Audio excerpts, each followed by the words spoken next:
Hi, I'm Jessie Budzinski. I'm an assistant department chair at Purdue Global, and I'm here today with Melanie Beath, who is an adjunct faculty member in our Human Services department. And she has been with us for over 15 years. And she is going to share with us today a little bit about what she does outside of the classroom. So, Melanie, if you wouldn't mind starting with what your educational background is and then some of your experience in the field. Yes. Hello, everyone. First of all, I have a bachelor's in psychology and a master's in marriage and family therapy. So when I was first getting involved in social services, more than 20 years ago now, that was what we did when we wanted to become involved and help people. Human services wasn't even really a major that you could study or a degree that you could get. So there was basically social work or counseling, and that was about it. So it's very interesting that I have found myself in human services because I've always been involved and wanted to do things that were very practical and hands-on and direct service oriented. And I really feel like the human services department allows you to do that. It's a great development that's come out of the combination of psychology and social work together. So I've done a lot of different things over the course of my career. I've worked as I've been an executive director a couple of different times of some nonprofits that were associated with mentoring youth, youth that were incarcerated and just youth within the community. I've also been a prevention specialist, doing a lot of education in communities. I've actually done case management work, both with children and families as well as older adults. I've worked for nonprofits, I've worked for hospitals, I've worked for the government.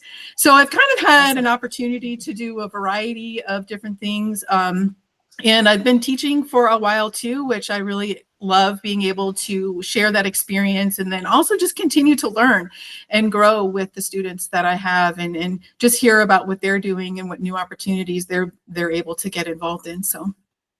Right. And I think all of that really highlights, I think one of the things that students and those of us working in the field really enjoy about this profession is that you can do so many different things. Like you're not stuck in one setting or working with one specific population. So do you mind speaking to that just for a second about kind of the wide range of things that students can do? Yeah, absolutely. And I think that that's a great point because I know that when I first wanted to get into psychology, it was because I wanted to be a counselor, a therapist. And I did that for a little while. That's what I trained to do in my graduate program. And then I got into it and I realized that there was just a lot of other things that I could do. And I feel like in this field, one opportunity builds upon another. So I would definitely tell students, like, don't become so tunnel vision focused. Like it has to be this one thing. I have to do this or I have to do that. Like really allow yourself to be open and be, maybe ask yourself, yeah, am I interested more in administrative work? Am I interested more in direct services, like actually working one-on-one with the clients? And maybe that will evolve over time. Maybe you do start by actually getting some experience by working with clients, especially in entry-level positions. That's a lot of times what is available for entry-level, especially if you have just your bachelor's and you maybe want to get an advanced degree at some point, start by getting some experience doing that. Plus, it allows you to actually practice the skills and the knowledge that you've been learning in your program. And I think that that is so important. But again, be on the lookout for opportunities because you never know. You may think, hey, I really just want to work with youth and families, but maybe, and you'll also discover that you enjoy working with the elderly. Maybe I want to be a probation officer. Well, maybe you do that, but maybe you also end up, becoming a case manager or something. And so again, I think that it's very important to not box yourself in. It's important to, it also challenges you as a person. I think the wonderful thing about the social services field is that it's about human beings. And interacting with human beings, and why we're working with other people and encouraging them and empowering them and challenging them. We're doing that same thing for ourselves, as professionals. And as we do that, I think that's where you discover, you know what, I really enjoy doing this, but maybe it's time to move on, and maybe it's time to help in a different way. And it's okay. That's a good thing, good question to ask yourself every once in a while. Yeah, those are, I mean, those are such great points. If there was a student who was trying to figure out ways that they could get some experience or, kind of have some of those opportunities to figure out, is this a good fit for me? What would you suggest to them? I think that's a great question, and I can speak to my experience, which was again many years ago. But it, I just when I was in my undergraduate program, the thing about human services, as I'm sure you know and others know, is it's really hard to get into it without experience. Right. Right? Most of people require you to have at least a associate's degree, but more sometimes a lot of times it's a bachelor's degree, and so that's what I was running into, and so I just started looking around and calling social service agencies in my community. And I was like, would you be willing to hire me part-time? Or could I come and volunteer? Right. Like Right. sometimes it even starts with that. It just starts by, hey, can I volunteer? Do you allow volunteers to come? What could I possibly do? Get your foot in the door. Let them figure out who you are, what kind of person you are, what kind of skills you're developing. Start to connect with the staff members. You can also ask to job shadow. I think Right. that that's Right. another great thing. If there is a particular, I always say, like, if there is a particular like job that you're interested in or a group, population group that you want to work with, I think one of the best things to do is to go either volunteer or job shadow somebody who's working, doing what you Right. want to do with that population, because sometimes it's not what you think it's going to be. Right. Right. And Exactly. so, like, I think that's just a good way, or maybe even ask other people that you know, like that you're friends with, or your family friends with, or whatever. You maybe have connections that way through networking opportunities, and just again ask them if you can shadow them, or even just set up, like I call it, a reverse job interview. Mhm. Go and interview the person's whose job you would like to do someday somewhere, and just say, hey, could I, I'm in this program, I'm studying to do this, and I would just really like to know more about what you do. Could I ask you a few questions? And I mean, these days you don't even have to go in person. You can do it like this. You can get on the Right. phone with someone, you can get on a video call with someone. And I think if you are really, interested in something like that, I think that that's one of the best ways that you can work your way up into the field. And like out of that, volunteering could potentially come a part-time job or even in a full-time job when you graduate. But a lot of times, especially with social services, people like to know who they're dealing with. Right. And by you being willing to put yourself out there in those kinds of ways early on, it's a good opportunity for you to showcase your knowledge and skills, and also to gain practical skills that go along with the knowledge and learning that you're getting while you're going through the program. Right. I mean, that's all great advice for students. Thank you for sharing all of that. So how did you have a long history of working in the field. How did you find teaching? I love teaching because to me it's kind of an extension of my original passion, which was counseling. Mhm. I love It, that. it it's listening to people, figuring out where they're at, sharing information, and then empowering them to do something with it. Right. Right. So really, it's another form of counseling to me. I know it's slightly different in the role that we play, but a lot of the same processes, Mhm. and the way that we interact with people, active listening, you know, non-judgmental, meeting people where they're at, um, again, sharing information, encouraging them to set goals, following up on those goals. I mean, to me, it just kind of was a good extension of experience I had already gained as a counselor and a case manager. Yeah, that's great.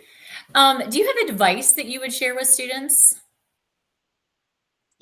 Oh, let's see, advice. Yeah, I mean, I guess that I would say, um, really just make it your own. Mm, Like the journey that you're going on, you're choosing to be here. This is your choice to do this. Um, and you get to decide what you want this to be about. right. Yeah, we have the long-term goal of I want to get a degree, I want to get a job, but what is that process going to be about? And how can you make each of those steps count? Like, don't be so focused on getting the degree that you're not getting something out of each and every term that you're Right. going through. because each one of those steps, each class you're taking, each assignment you're doing, each interaction you're having, whether with other students or with different types of faculty, that they're all opportunities to learn and engage with people. And we live in such a global, multicultural world. I think it's really important for us to learn how to just be present with those experiences that we have going on right now and the people that we get to interact with, especially in this type of format where you are really working with people who have so many different life experiences, and you're sharing information with them and you're sharing your life with them. Right. You know, at whatever level you want to do that you're comfortable with. But I would just say, like, especially as being in human services, again, I'll go back to human services is about human beings. Right, right. Right. So I think that that what we do in our day-to-day action should be relational. Yeah. Yeah. 100%. And not, I mean, goals are important. Yes. I think goals are very valuable to have. They help keep us focused on what we're trying to do and motivate us when things are, you know, feeling overwhelming or out of reach. But I think just being present and really valuing what you're learning and also what you're contributing, what you can contribute. Yep.